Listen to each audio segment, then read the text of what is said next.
છાપી પંચાયતના જે સરપંચ પતિ 15 લાખની લાંચ લેતા ઝડપાયા હતા તેણે 3 વર્ષ પૂર્વે છાપી ગ્રામ પંચાયતની ચૂંટણી વખતે સધીમાના મંદિરે ભ્રષ્ટાચાર ન કરવાના સોગંદ ખાધા હતા અને તે વખતે સાબિતી માટે વિડીયો પણ ઉતારવામાં આવ્યો હતો। જે સરપંચ પતિ 15 લાખ લેતા ઝડપાયાના ચોથા દિવસે જ આ વિડીયો જાહેર થયો છે। 3 વર્ષ પૂર્વે છાપી ગ્રામ પંચાયતની ધુરા સ્થાનિક અગ્રણીઓ દ્વારા છાપી ચૂંટણીના એક ગ્રુપ દ્વારા મોર પરિવારને સોંપવાનો નિર્ણય કર્યો હતો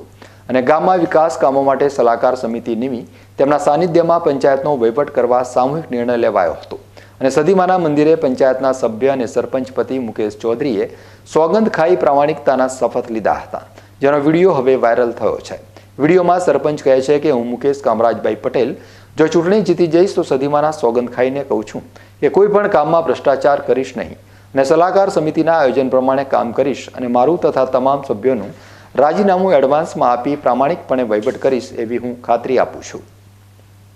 હું મુકેશભાઈ કામરાજભાઈ પટેલ જાહેર છાપી જનતાને વિનંતી કરું છું કે છાપી પંચાયતની ચૂંટણીમાં ભ્રષ્ટાચાર મુક્ત વહીવટ કરવા માટે ઉમેદવારી નોંધાવી છે। જો હું ચૂંટણી જીતી જઈશ તો સધીમાના સોગંદ ખાઈને કહું છું કે પંચાયતના કોઈ પણ કામમાં ભ્રષ્ટાચાર કરીશ નહીં